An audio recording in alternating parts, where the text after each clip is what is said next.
All right, we're live. What's going on, everybody? Hope you are having a good Monday. In case you are confused and wondering who I am, my name is Antonio Bryce. I am the creator of the comic book series Brand. We're currently on Indiegogo and just shy of $77,000. Thanks to the kindness of good folks such as yourself.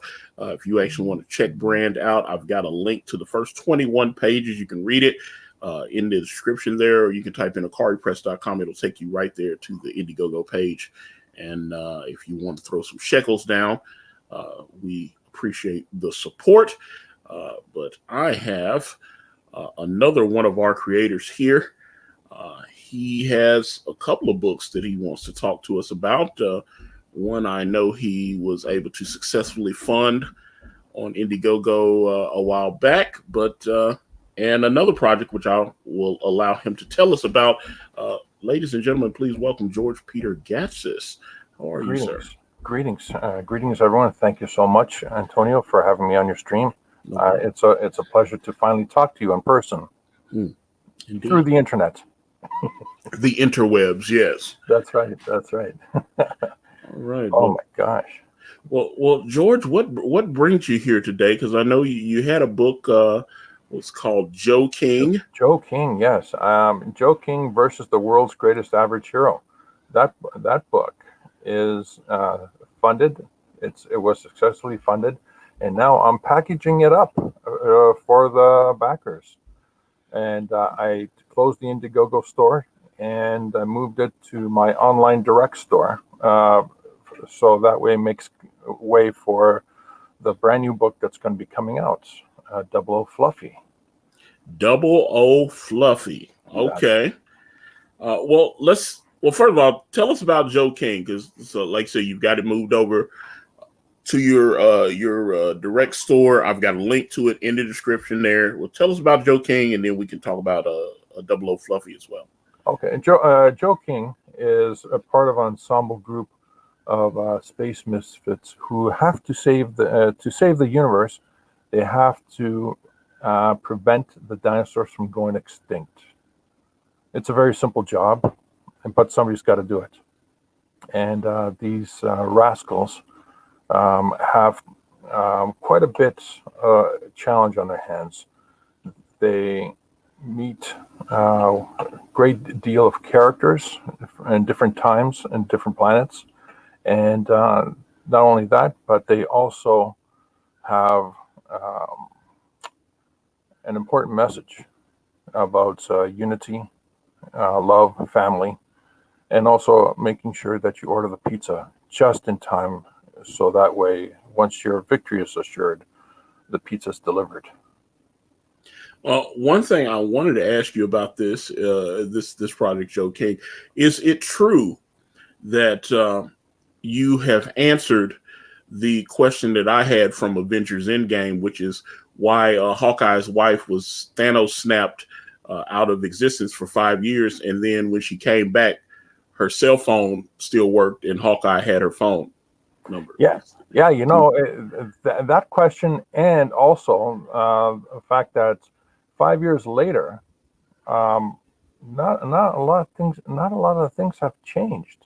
Yeah, there was a few questions I had with that, but I was hoping that since Joe King is having to travel through time and space, and I was hoping that perhaps he could fix a couple of those little weird magical loopholes. Well, he probably picked up the phone, just passing through.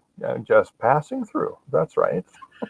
And I was like, it was kind of funny because I was listening to the director's commentary, and even the writers admitted that they kind of stretched it out a little bit. That it was like, oh, she just miraculously still has cell phone service after 5 years. Yeah. The first thing she does when she does not recognize the passage of time is to call hubby. I just thought, like I said, but I was hoping that Joe King would come to the rescue there and fix everything, because that's definitely a plot hole. I was hoping while he's out fighting the dinosaurs. He is a he, right? I don't want to misgender anybody. No, Joe King is a he, definitely. The genders in these characters are clearly labeled in there, whether it's through their names or their visuals. There's Captain DuPont, who is always absent-minded. There's Chef, who likes. He's the best engineer they've got, but his aspiration is to become a cook. And the thing about Chef is that he always sprinkles his meals with lug nuts and machine oil. No one has the heart to tell him how bad his cooking is. They don't want to lose a very good engineer. That just sounds great. Okay. Okay. And there's the oldie, their in-house dinosaur who walks around looking like a short, stubby version of Indiana Jones. And one of the other notable characters is Joe's wife, a tall, green woman who's a doctor. Her name is Slither, and she's so good at what she does in her profession, she likes to practice blindfold. It's never goes well for the patients. They're always on edge. Yeah, that definitely sounds. Oh boy, yeah, I definitely don't want anybody practicing on me blindfolded. But one, I don't guess you have that art pulled up, but I remember you had some cartoon. You had like the different covers or whatever. It was like the Superman, the Action Comics. Yes, cover yes. And all that kind of stuff. I thought that was interesting. Yes, let me actually pull up the book itself, and I'll flip through it. Hit the preview, and I'm gonna change over. Hit the stop screen share and reshare again. Okay. And hello, Amanda. I see you out there, Amanda. There we go. Aha, yes. That's the back cover, and there's the front cover. Yeah, man. So it's like, the Superman cover is iconic. I've seen that. There's been a lot of homages over the years. Yes, it is. It's one of the. It's the simplicity. It's the simplicity of the design that always strikes me. And whenever I see a cover, like the Fantastic Four #1, Spider-Man #1. Yeah. They all have a very simple design. Now, you mean Spider-Man #1, or you mean Amazing Fantasy #15? Yes. I am corrected. You are correct, sir. Okay, yeah, okay. Because I'm about to say, yeah, the Spider-Man #1 cover is okay. Yeah, it's all right. It's okay, but stuff, Jack Kirby's Jack Kirby Amazing Fantasy #15. I love it. I mean, that's definitely that's one of those covers that I see made, that people remake that cover over and over and over again. I don't know which one I think is the most copied or honored cover. Probably one thing, it's either going to be Todd McFarlane Spider-Man 300. That's a good one. That's one I see copied all the time. Todd McFarlane Spider-Man #1. Yeah, that's another good one. Yeah, I've seen that one copied a bunch. And then another Todd McFarlane one. I think it's Incredible Hulk #340. Oh yeah, I know. Yeah, with Wolverine holding the claw. I've seen that one. Yeah. I've seen so many people remake that one where they've got Wolverine with the claw, but they'll take their hero with some blades and hold it up, and it's so I was like, that's 3 covers from Todd, just Todd McFarlane that I've seen reproduced over and over and over and over again. So I was like, so those are the only ones I think that would come close to the Action Comics cover or Jack Kirby's Amazing Fantasy #15. Those 2 covers seem to get copied over and over again. Absolutely. I was, it's funny that you say that. I was actually thinking about spoofing Todd McFarlane, but I'm old school. I wanted to go with Fantastic Four #1, Spider-Man, Amazing Fantasy, or Action Comics. I just totally dig the old stuff. Oh, there's one I forgot. I guess I should have an honorable mention. George Perez, Crisis on Infinite Earths.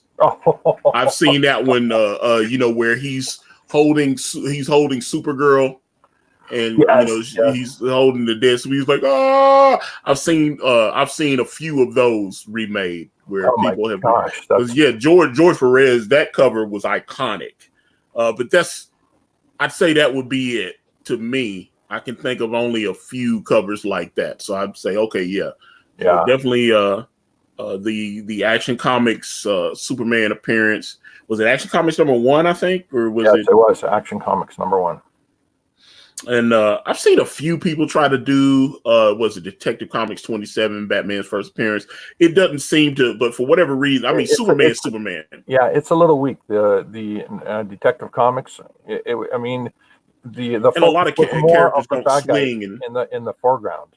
Yeah, so it's kind of hard to copy that one because it's like a lot of characters have like super strength or something, so you can kind of pull the Action Comics cover off where a lot of characters don't swing like Batman does or whatever. I guess you could do it with like a Spider-Man type character or whatever, but but I have seen a few. I've definitely seen a few Detective Comics 27 remakes and stuff, but it just seems like Action Comics, Amazing Fantasy 15, those 3 Todd McFarlane covers, and I would definitely say George Perez's Crisis on Infinite Earth cover, because I was like, there's a beautiful painting of that Alex Ross did that I thought was incredible. He painted the George Perez cover, and I was like, I mean, Alex Ross is so so much of a master anyway, and to see him do, to pay tribute to George Perez like that, I was just like, he just killed it too, because all the different characters, and he's good at doing that as well. That was one of the things I always liked about George's work, is that he could get so many different characters in the covers and stuff like that, especially a lot of the old Avengers stuff and stuff like that. So. Oh, I love the fact that you mentioned Alex Ross. It's Alex Ross that convinced me to change up the cover, because originally the back cover was going to be the front cover. And I was going to have a completely different illustration in the back. And then I'm thinking, no, hold on a sec. And because I was hooked into Alex Ross's Twitter feed, and I'm looking at his stuff coming out, and I'm thinking, oh my gosh, what am I doing? I got a chance to, bring it up, bring up my game. Why am I just staying here and spoofing almost perfectly, in terms of design, Action Comics #1? Why don't I change it up, shift it around and stuff like that? So I ended up thinking, okay, first and foremost, I got to change the angle, and I was doing it by hand. And it drove me nuts. It was insane, because I had to I bought the Volkswagen, or the car that's in or similar car, and then I started rotating the car, taking a photograph, seeing if it's any good and stuff like that, and it wasn't working. So what I ended up doing was, I said, "Oh, forget that. I'm gonna do the whole thing in 3D. I'm gonna do a 3D mock-up of Joe King holding the Beetle, and then I'm gonna rotate it just so I can get my angles right." And it was during one of the live streams I was doing elsewhere, and I just finished, and I was doing the rotation. I'm going like, eureka! There it is. It's done. Now all I have to do is figure out the right angle. Everything works. Antonio, the thing about doing stuff in 3D is always label your files properly. I feel a story about to come on. So. Yes, it is. I'm gonna screen share the actual 3D file right here. There it is. All right, so let's do this. Bam. Let me just hide all the everything. Let's see the curves, hide the joints, and there you go. Oh wow. Okay. Yeah, there we go. There's the angle that I came up with. Interesting. Okay, so you did this in 3D, and then I guess you what, like light boxed it or something? Well, Or did you draw it digitally or? I worked. No. It's all hand drawn.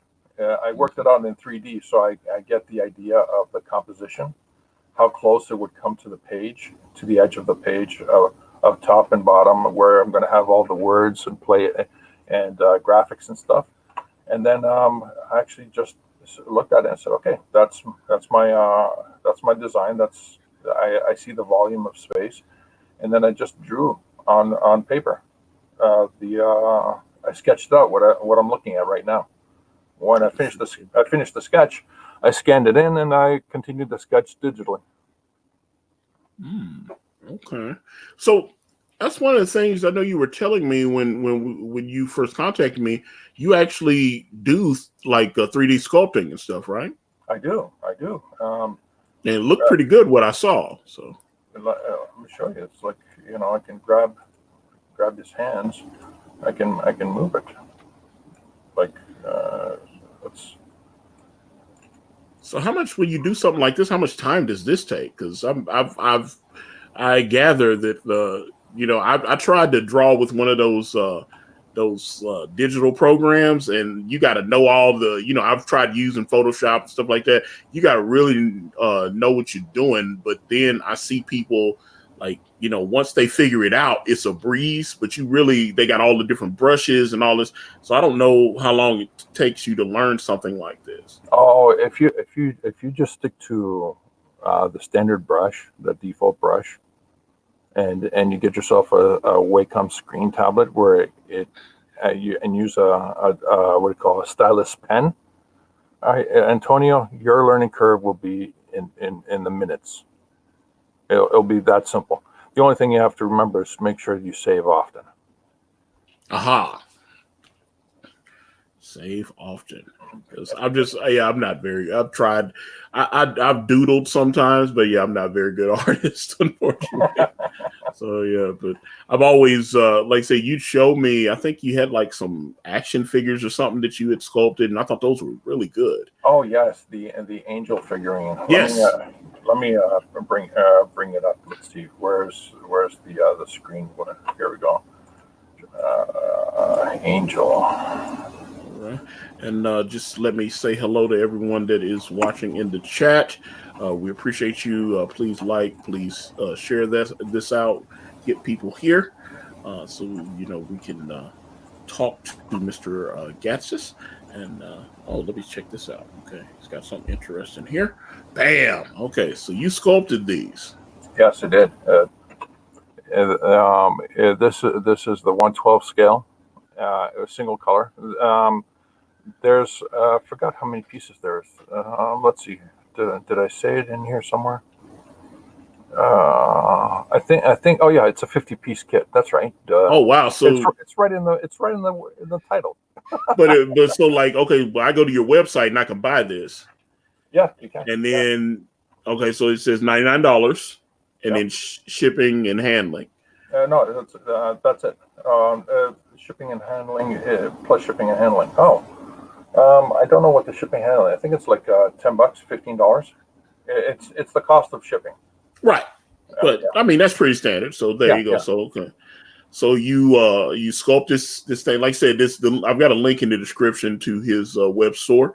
But you can like buy this, which he sculpted himself, as he was just showing some of the little 3D modeling and stuff. You can go there and you can purchase this. But this is obviously unpainted, but I know some people like to airbrush and stuff. They can do that themselves. Oh, absolutely. Yeah, it looks really cool, man. You can put that together, and I've got some friends that like to collect like little sculptures and stuff like this. And okay. Yeah, this is the 128-piece kit. 128 pieces. Yeah. And so, okay, take me into that process because you obviously have to like 3D model each individual piece, right? Oh, I do. In fact, while we're talking about this, I might as well just actually find the file, and because I got my 3D program up, I can open up the 3D file. Angel. That's really cool, man. Angel figurine, large. Okay, so don't save. Okay, so while it's coming up, yeah, this 128 pieces. It's very involved. I mean, all these pieces are the actual colors. You can ask for it to be a single color, like white, and you can paint it. You can paint it yourself. Wait a minute, so it'll be colored before you ship it, or? Yeah. Oh wow! How do you do that? These are the actual colors of the plastics. Oh, okay. So wow. Okay. That's why it's expensive. That red is actually the color of the plastic. I didn't paint that. I didn't marker it. I didn't airbrush it. That's the actual plastic color. So okay, because like I said, this is all new to me. Yeah. Okay, because this is $499. Yeah. But this is looks like it's pretty decent size, and yeah, it's almost 2 feet. So I ordered this from you, and I guess on the order form or something, or 1 month later you'll get it in the mail. But you'll have to. I'm assuming that you're making these as you don't have like a warehouse of these stacked up. No. I produce them as the order comes in. Okay. Yeah, I have my own. Oh, sorry about that. I have my own set of 3D printers that I do high quality 3D printing. Oh wow. Okay. So you could because the reason I'm asking, I know Ethan's having us.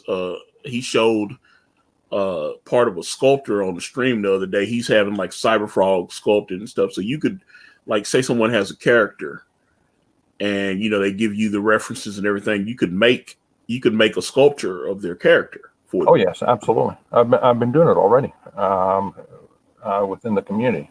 But, oh wow. Okay. But it's hush hush. Okay. Oh, you got some tip top. Until the product hits the public consciousness, it just doesn't exist. I don't exist. I was never here. Okay.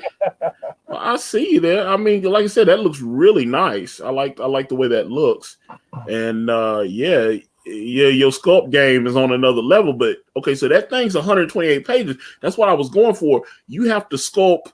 Because I've seen some of these. I used to work for Amazon, and we would sell these very detailed sculptures from Japan. They'd be like all the like DC characters. There was one.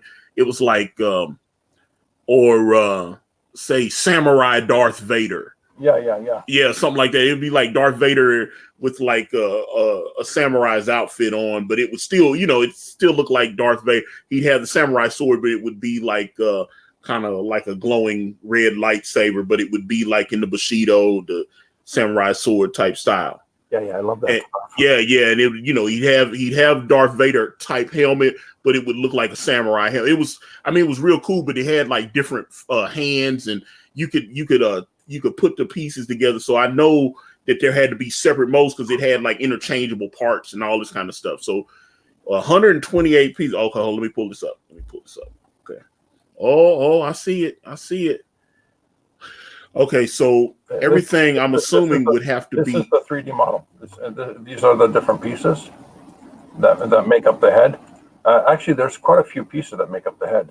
I forgot how many pieces. That's what I was saying. It looks like this is a lot of work. Oh, yes, it is. That's what I was like. That's what I was saying. You said 128 pieces, so I'm like, wow. Yeah, here I'll just give me a moment. It's in the 3D program is actually in the process of just backing up. Hold on. Click here. Isolate it. There's just the head. Oh wow. This is the head, and I'll walk it through it. That's where obviously you put the lips fit in, but. Well, what I wanted to ask you, I guess, because like I said, this fascinates me. So what I want to ask you is like, okay, I bring you in to start doing something like this. Yeah. Do you just like sketch out my creation and then like try to figure out, does the computer tell you the little pieces that you're going to need, or what do you do? No. I do all the chopping and myself. That's what I'm saying. You have to, I guess, the arms and the legs and the torso and all that kind of stuff. You have to kind of the headpiece, or if they want more than one, you have to kind of figure out. Yeah, man, that looks really cool. I have to do all the engineering work, all the cutting. See, as an example, this is the tail, right? Right. But this is just for position only. But let me just find the layer where all the pieces are, and yeah, this is for position only. That's the whole thing. And let's see. Well, I hate to keep cutting you off, but I got so many questions. It's like, okay, so go ahead, ask. No, okay, so you got the thing on the, okay, so you got 128 pieces. So I'm assuming there's some button you could push that will show you how this thing like assembles if I get it in my home or something, right? Can you do that with a computer? You're looking at it. Okay. Yeah. That's why I'm trying to. I was like, how does the computer figure that out, or do you figure that out? Do you make like a map? There you go. There's the tail. Yeah. Okay. There's the tail. There's all the pieces that make up the tail. Oh, fascinating. Because I've talked to a couple of sculptors, and they're like, we want 3,500 to start. It's like it's expensive to get, because I've been wanting to get like Dark Santana. It is. It's a very time consuming, very expensive process. But I'm Comicsgate. I'm part of the community. I really don't care. What's all these different sides that people have.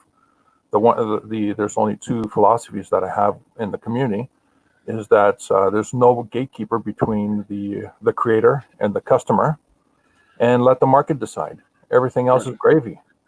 Absolutely. And if it's Mike, it's Ethan, it's you, it's Doug, it's Mike Murphy, whoever.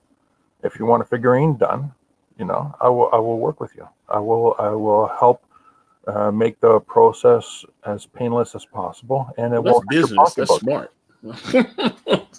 and this is for the community. If I had to do doing this commercially, forget about it.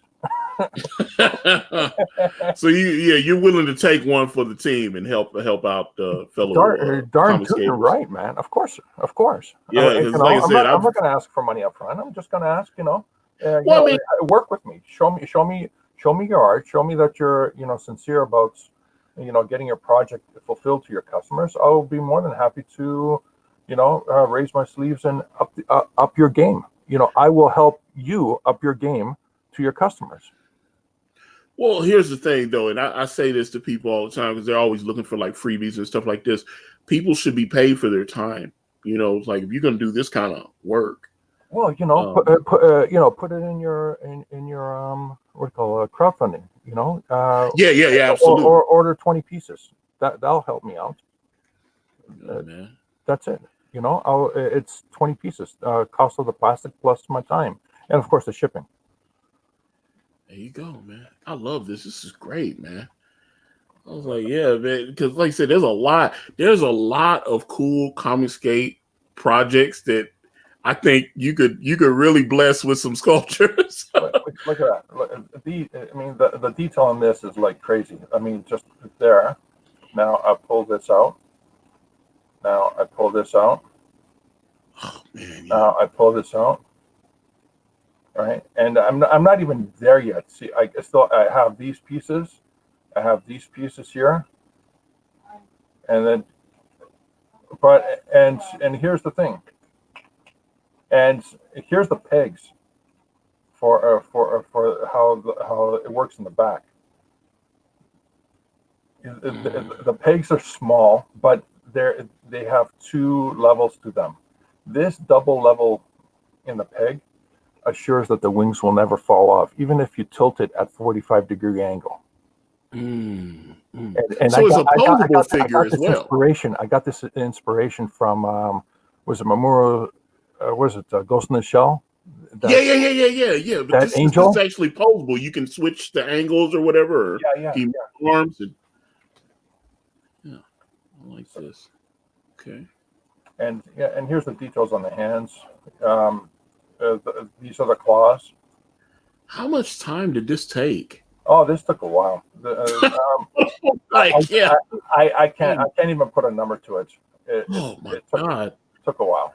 Yeah, because I was like, guy told me, he said, $3,500 to start, and then X amount for each additional hour. I was like, you serious? You can't work like that. Not within this community. That's from my point of view, that's an impossible situation.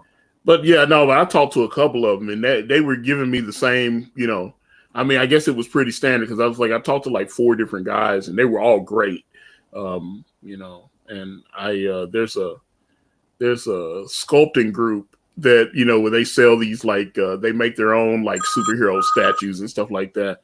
And it's incredible to see the work that they put in. But I go, hey, how much would it cost to maybe sculpt one of my figures? And they go, yeah, man, I need like a deposit of $3,000. It's like that kind of, but you see this and you see how much work would be involved. I mean, what was it? CD Z? I'm a Sculpt Z or something. I can't remember the name of the product. It's ZBrush. Yes, ZBrush. Okay. Mostly it's done in ZBrush for a lot of sculptors, but no, I do all the work in Maya. I do all the work in Maya because the thing about the kind of work that I do is that I usually would model the character in such a way that it's rigged. There's a skeleton in the character, and then I would easily be able to move it around and pose it, and also animate it if it ever, if the opportunity ever would come, I would animate the character itself. But the beauty is that the actual skeleton in the character, I'll be able to pose it, move it around, and then get the right composition for the figurine, freeze the frame, and then start chopping it up, getting it ready. Well, see, one of the things that I've been wanting to do for a while, because there was another guy and he was going to do some stuff for us last year. And he tried to do crowdfund and he wasn't able to pull it off. But the thing I had told him, he was doing these little coins, and they were all going to be like, he was going to have like Brutus the Badass, and I think Art had the Chrono Mechanic symbol on one of his coins and stuff. But one of the things I wanted was I wanted a coin. I wanted a brand coin, and I wanted on one side, I want the character Horus. Because I got the little face masks that are sentient and they float around and stuff. But I wanted one side of the coin to have Horus and the other side to have penance. I wanted to, so each coin, because they're like kind of yin and yang. So I wanted a coin like that, just like a little, like a $50 size. Yeah, gotcha. Yeah, now I wanted to do that. That's what I wanted. And he was like, oh yeah, we can do stuff like that. And I was like, I was excited, but yeah, he wouldn't, unfortunately, we need to educate people about stuff like this, and they don't realize how valuable this is to, we need people with your skill set in the community that can do stuff like this. Yeah.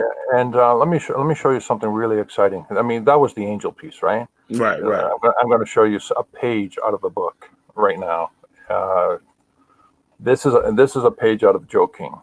Right? Okay. Let's bring it back up so everybody can see. And again, guys, the link to George's store, it's in the description in the video there. If any of the mods want to drop that in the description as well, please do. Okay, can you? There you go. Okay, what you're seeing now. Okay, that's the car you was just showing. Okay, that's right. I just wanted to show you what it looks like. Back to the Future or something. That's right. It's a love child of Back to the Future and the Millennium Falcon. So you sculpted it and then you put it in the comic? That's right. I did. Okay. I did. What you're seeing, But what? you drew this whole book digitally then, or did you Oh draw yeah, some of yeah. it digitally? Oh, did I lose you? I think I lost George. Hopefully, I can get him back. No, I'm here. I'm here. Okay, Trust okay, me. okay. Yeah, Okay. I've been drawing my books digitally since 1990. And Wow, they could do that back then.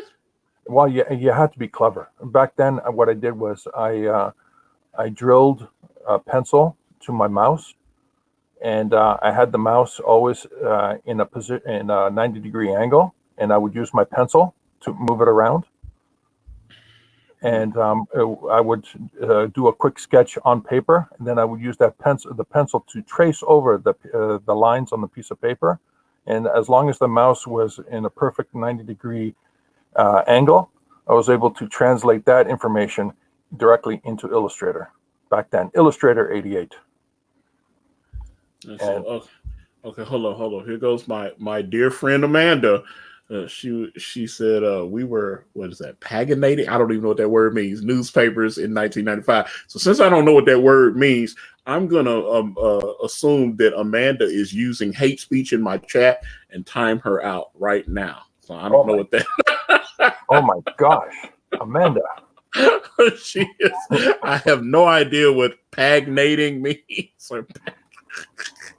I don't know what it means. So I don't understand. Me neither. I can't do dictionaries or Wikipedia or Britannica or anything like that. It drives me crazy. Yeah. Simple words, please. Meat and potatoes. Yeah, Amanda is my editor on Brand, and she is a tough cookie, and always trying to teach me stuff. I don't. Well, don't that explains the word for today. I was like, what the hell does pagnating mean? Paginating? I don't know. It's like, digitally designing newspaper. Okay, that's what it means. I'm like, is that like a STD or something? I don't know what that means. I was like, I didn't know. Paginating, digitally designing. Okay, because she comes from a newspaper background, and I was like, oh God, she is. You should have seen her when we were editing my preview, and she just had all these notes and and I was like, just read the story and tell me how great it is. And she was like, no, you need to change this and maybe tweak this and add this. And I'm like, no, just tell me it's good, and so we can go to print. And there you go. And I'm like, no, but oh my God. Okay, so I'm not the only one that didn't know what that means. Okay, so Paginating. Yes. Yeah, I didn't know. I have never heard that. Who uses a word like that? I haven't heard that word since the mid 90s. I need to find a new editor because she's too smart for me. So that tells me right there that I've got the wrong editor. Wait. No, sir. You got to pay her more. Yeah, it's like it's like she deserves a bonus. Matter of fact, I might have a little something for your stocking stuffer there for the Christmas holidays, Miss Amanda. Look at the chat. MM is Autodesk aficionado. He understands the level of work that it takes to do all this stuff. Yeah, I just know how to turn a computer on and do some screen sharing and stuff. I just don't. I don't understand. I see people just like everybody's like, you can use like OBS and stuff, and I tried using OBS, and it looked like I felt like a caveman when he was first trying to figure out how to light fire for the first time. I am right there with you. Yeah, and it was just like, and then Doug TeNapel was so I guess someone told him about StreamYard. Nobody, that's the thing. Nobody was using StreamYards. Yeah, nobody. Matter of fact, when I went to their Twitter and stuff, they were barely out there. They only had a few hundred people following them on Twitter. They didn't have social media presence. Now I see so many channels on YouTube using StreamYards. I was like, they cracked it because Doug was like, he's like, I was trying to figure that other stuff out and I didn't understand. Someone said, hey, StreamYard, and he sent me the link. And I tried it out, and then I started telling everybody, I was like, hey, this StreamYard thing, it works. I don't know what this is, but it works. It works. It's simple. I can imagine the StreamYard crew. They were sitting back, maybe drinking a beer, watching the game, and looking at their count on how many people, joined up and said, what's it look like today, Frank? We got like another 5 people. Oh, that's good. And then the next day, what's it look like, Frank? I think we just hit a couple of extra zeros on that 5. What? Yeah, I mean, there's so many big channels. Like Ethan has 132,000 subscribers on his channel, and he uses StreamYard because at first he was like, I don't like, but it's just he was trying to do the OBS, and I was like, I've just noticed that he just realized StreamYards is so much easier, and they keep improving it because that was one of the pet peeves that I had when I first started using StreamYards is like there were a few times I was on stream, someone sent me a super chat, and you couldn't tell that they sent you a super chat. Because if you have to actually go on the YouTube page to see it. And so now, and I guess a lot of people were complaining, they were like, hey, but that was one good thing. The StreamYards panel, they was like, hey, if there's any suggestions you guys have, send us an email or whatever. They would like, so I guess people were like, hey, make it so we can see if someone sends a super chat in. And now if I'm in this StreamYard control panel and someone sends a super chat, it lights the things a different color and it shows me what they, you know what I'm saying? So you can see it now. So I was like, now that you could, and that was something that you couldn't do on Google Hangouts. Wow. So like Google Hangouts, you could just see like people chatting, but you couldn't see like super chats and stuff. So this is something, like I said, if they keep tweaking this thing, this is the standard because I see more and more and more channels using this. So I definitely think, this is the way. And so it allows me to invite people like yourself on, and you can do still do screen shares. You can show off your comics and your cool 3D sculptures and all that kind of stuff, and it's working brilliantly. So that's fantastic. It's exciting. It's very exciting. Yeah. Let me expand on this excitement. The car here. Okay. The color and line work, that's all done by the 3D program. So you colored this too, or I colored the whole book, but the car itself. Let me just zoom in. The car itself and the lines that make up the car. That's from the 3D program. I worked it in such a way so when it rendered the car, it rendered the lines in perfectly, so it actually falls in line with the rest of the artwork on the page. Mm. And now I'm going to show you the. Let's quit this. I'm going to bring up the actual 3D file of the car, and to show you about what I was talking about, rigging, and so here's the car. Okay, hold on. Let me pull this up. Yeah. Cool. Yeah, so here's the car. Including the tinted windows. I'm telling you, that looks like the DeLorean from Back to the Future, which I mean, obviously you said it was a homage, but yeah. See, there's the Star Wars homage. There's Millennium Falcon homage right here. Again, the front's kind of Millennium Falcon-ish. Kind of burned into the DeLorean look. So what I'm going to show you now is I'm going to bring up the controllers for this. Let's see, where are they? The joints. Here we go. These are the controllers for the whole car. Oh wow! So right now I'm just going to do a very simple. Let's see. Open the right door. Oh wow! Okay. I'll open up the left door. Actually, both doors, I think. Yeah, here you go. Both doors. And that's the inside. Right. So, wow. Here we go. Close this. Now, actually, you know what? I'll leave the doors open because. So how do you do that, though? This is all part. The work first and foremost is to model the product. Then after that is to attach these things are called joints or bones or whatever. I'm saying you could actually print this out and make an actual model for this with your machinery. Yes, yes. I can take this. I can freeze it, chop it up, and make an actual physical figurine. Wow, I love that. Here's where it becomes exciting. Okay, now let me just. Now I'm going to go to the wheels. Now, where is it? Here we go. Now, you have the wheels here, right? Now, you see the wheels turn. Oh, right? wow. Okay. So, Okay. but not only that, but when the wheels turn, the steering wheel turns. Okay, well, let me ask you this, because you just did this to put it in your comic book, right? Yeah, only Or one did page. you have plans to do like models of this? Because I was like, why make it where the wheels can turn and the doors can open and stuff like that? Or did you need that for the comic book? No, it was just for the comic book, and that's all. Oh, okay. I just wanted to have a very accurate rendition of the pizza delivery car. And here's the wheels that they open up. Wow, I love that, man. I was like, oh, you should be working for like a studio or something, man. That's crazy. So there's the car. There's the car. There's the wheels that open up, and I'll close them up, and let's just close up the wheels here.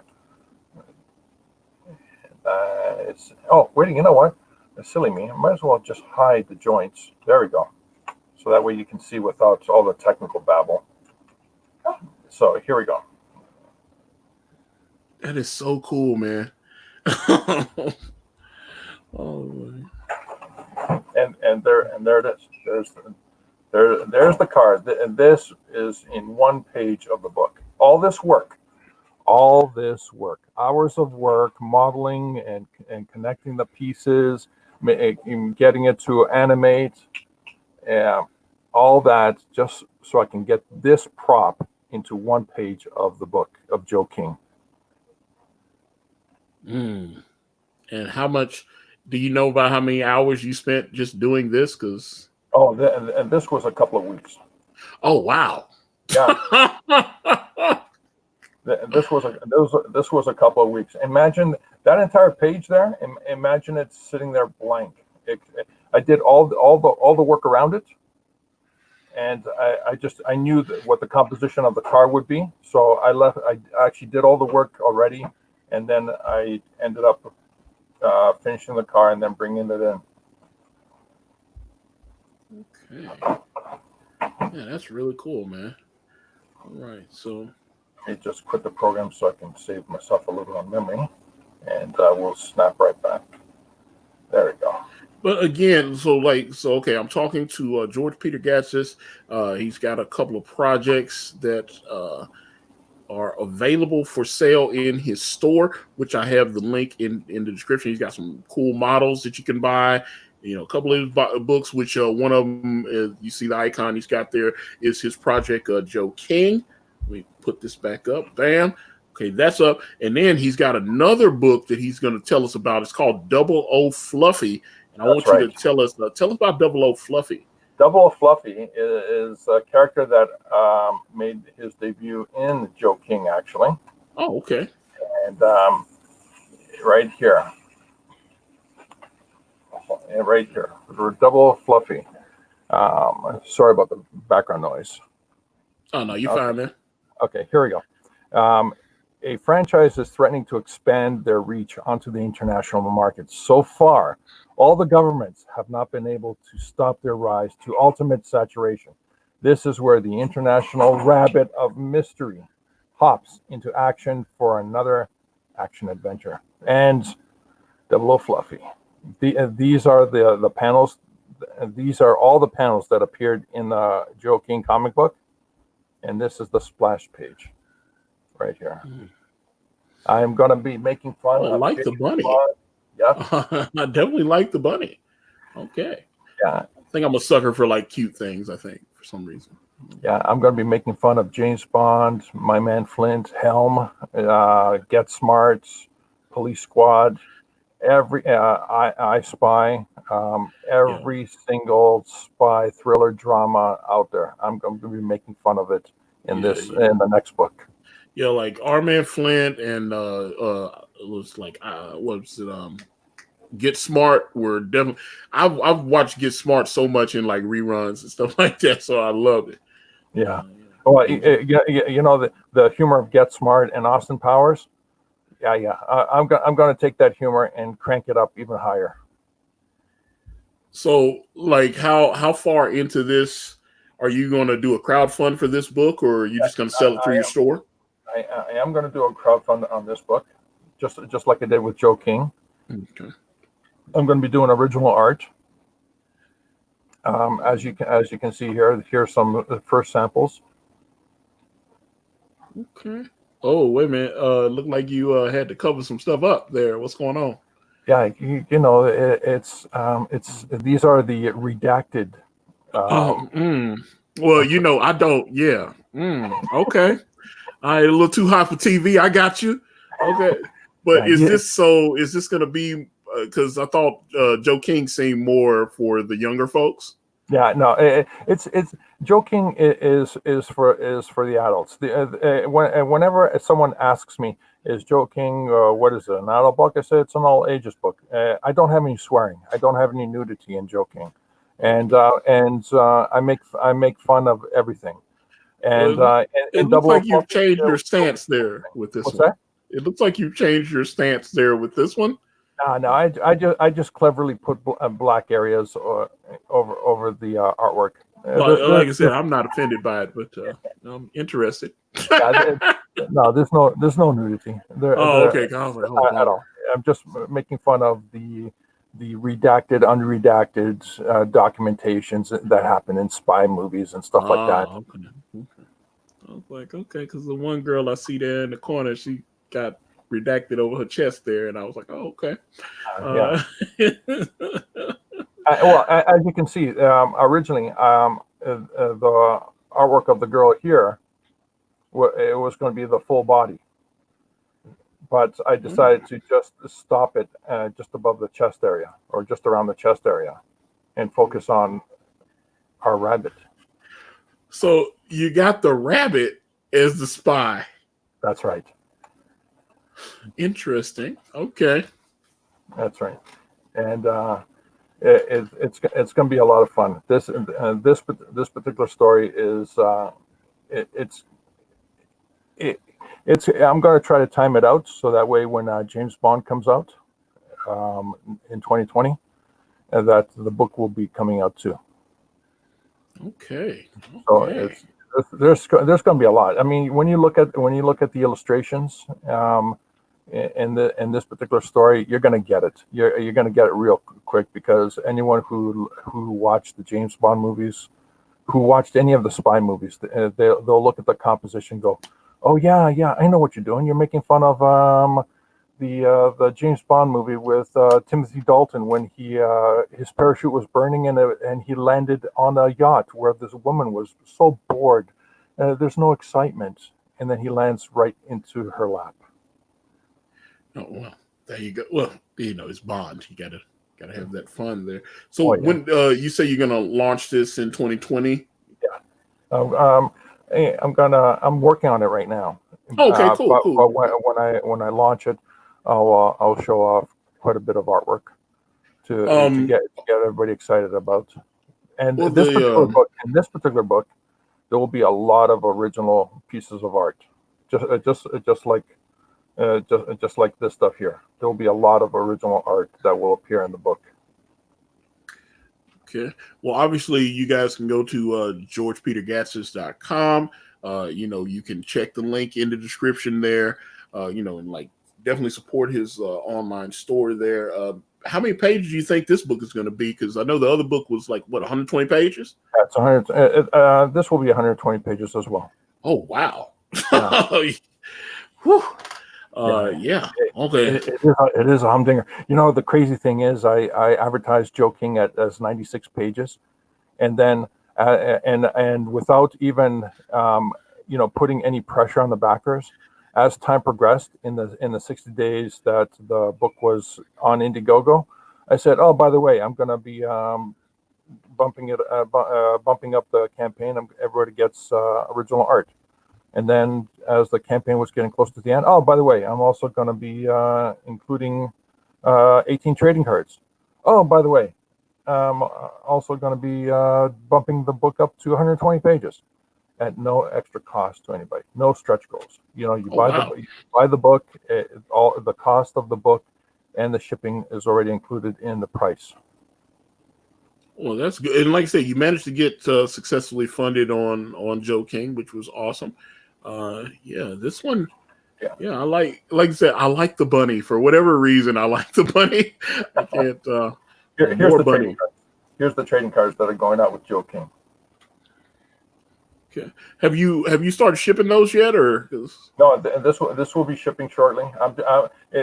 I'm just packing everything up. Like some art is like 5 original pieces of art. Some have 10 original pieces of art.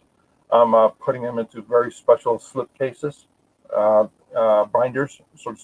Actually, it's a binder, and everything. But not only that, here's the crazy thing. I just realized, I mean, this really escaped me.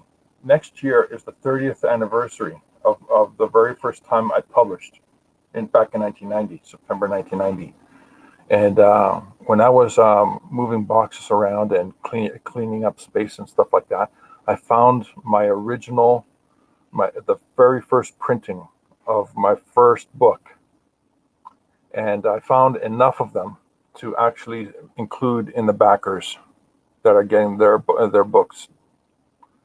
So not only are they getting the latest book, but the backers are also getting the very, very first book I called the prototype book. I had 3 printings on the first issue, an all black issue, a gray cover issue, and a full color cover issue. That was back in 1990. It was a walk through memory. That was for sure. And what you're seeing here is one of the many pages. Not all the pages are 15 panels on a page, but some pages have 15 panels on a page because there's just a lot of action happening, and it's happening at the same time. As an example, for what I'm showing you here is there's the bottom 3 panels. The middle of the bottom 3 panels, you have Oldie shooting his gun, while the top of the panels, the middle at the top of the panels, Joe is actually getting saved because the bad guys, the cells, are actually getting blown away. I'm digging it. And also the crazy thing about Joe King is that you can read it in a linear fashion. You can read it as if you were experiencing it like Hitchhiker's Guide to the Galaxy, because there's a lot of notes between the panels, like you see here, where it actually not only tells you more about the story, but also gives you a little clever, dry Monty Python-esque kind of humor. But there's also another reading experience. There's a character in the story, and it's the green character right smack in the center. It looks like a genie. She is a non-linear character in the story, and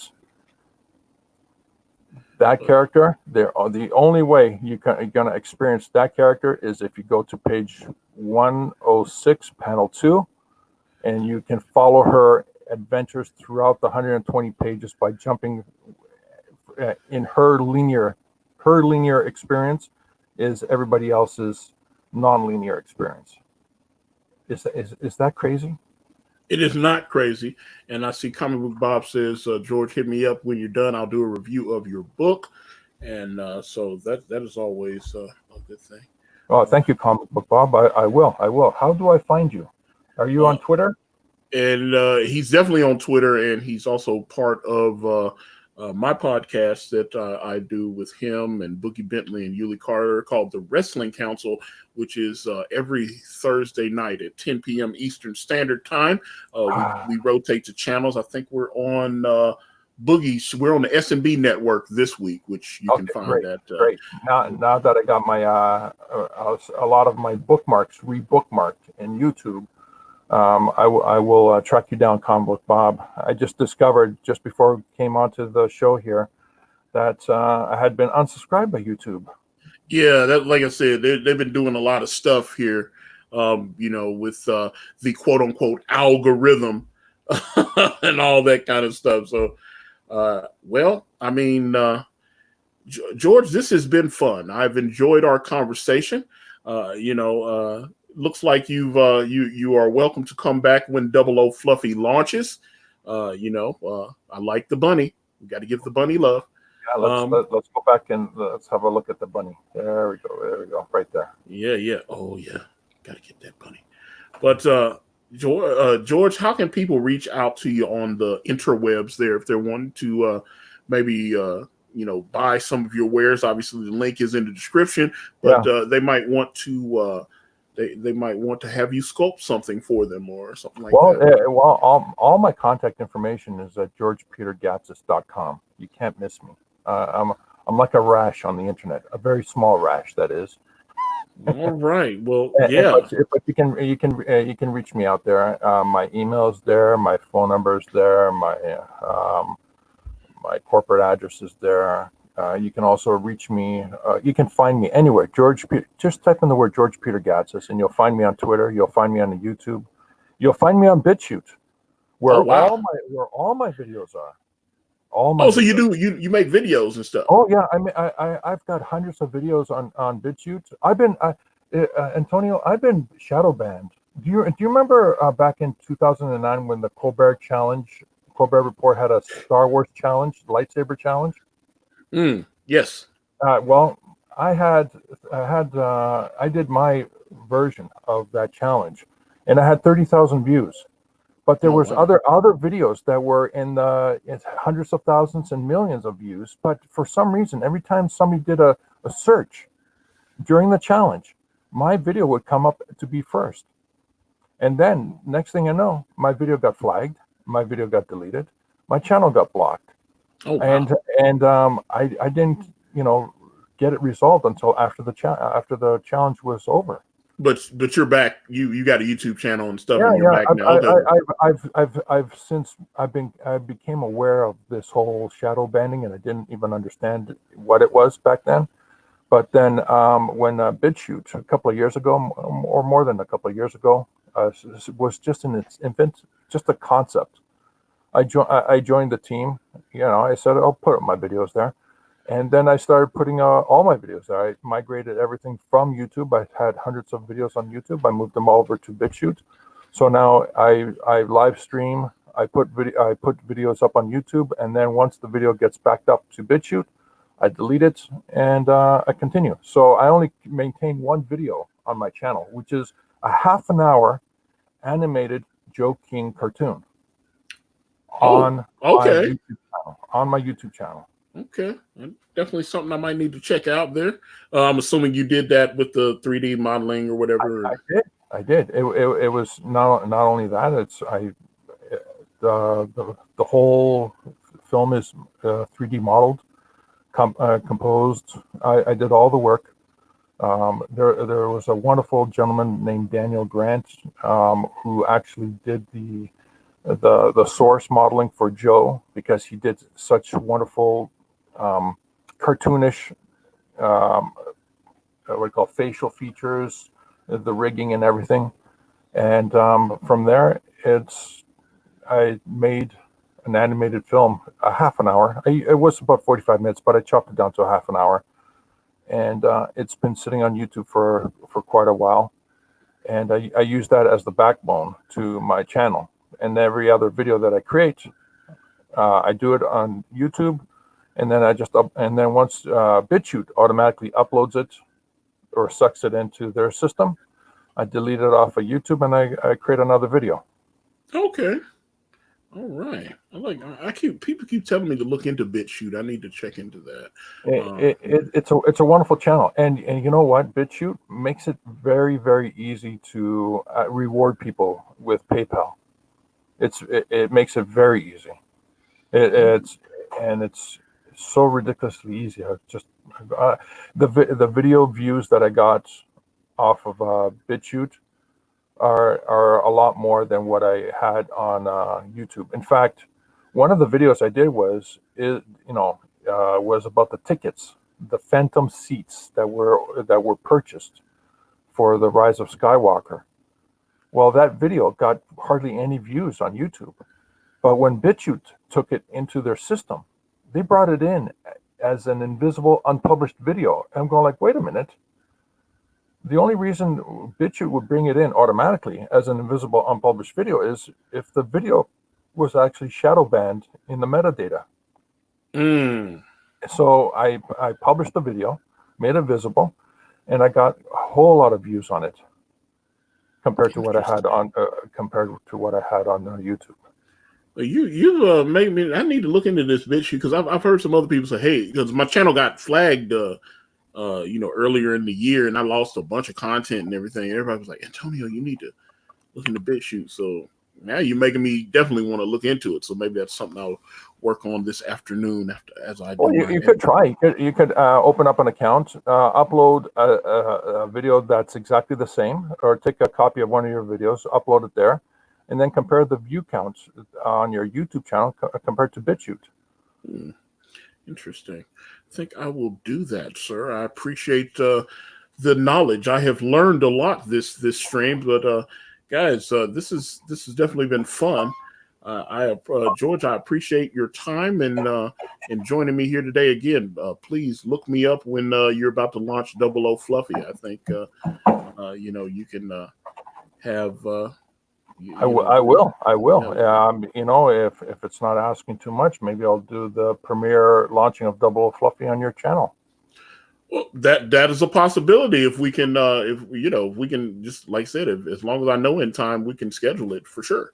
Okay. And then let me know. But okay, I'll do. All right, guys, we're gonna get out of here again. Check out George's website there. Like I said, if you watched the stream, you saw he's got some really cool stuff on his webpage. You've got the models, and you can pick up Joe King, and I'm assuming you're going to be selling 00 Fluffy there outside of the I guess once your Indiegogo is over or whatever.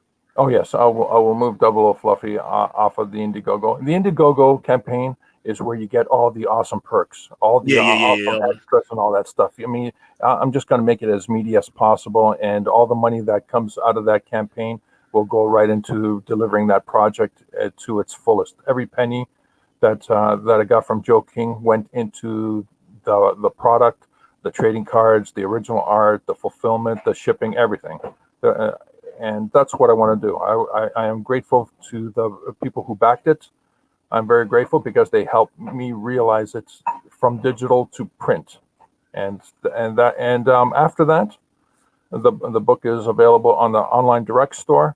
It doesn't have all the bells and whistles for the awesome price that it was on Indiegogo, but it's there. You can just get the book. You can get the digital for $10. You can get the digital, and if you like the digital, you can upgrade and get the print book. If you're really impressed, you can even then upgrade. You can get an original art, upgrade some more, get trading cards, and if you upgrade to the $500 level, you can actually get oversized 13 by 19 hardcover comic of Joe King. Oh, you got it in hardcover. Okay. Yeah, oversized hardcover. Oh, nice. Okay. Well, there you go, guys. Again, link, of course, is in the description. I appreciate the mods that have been dropping the links in the chat as well. Well, all right, guys. With that being said, I'm going to wrap this video up. And if you guys want to reach out to me, I'm on Facebook, Instagram, Twitter, and right here on this YouTube channel, everywhere is at Akari Press. And if you type in akaripress.com, it will take you directly to my Indiegogo campaign for my comic book series brand with the phenomenal Kanan White. We're on Teespring. We're on Amazon.com. The links to those are in the description. Thank you guys so much for watching. Like and subscribe. I'm out. Bye.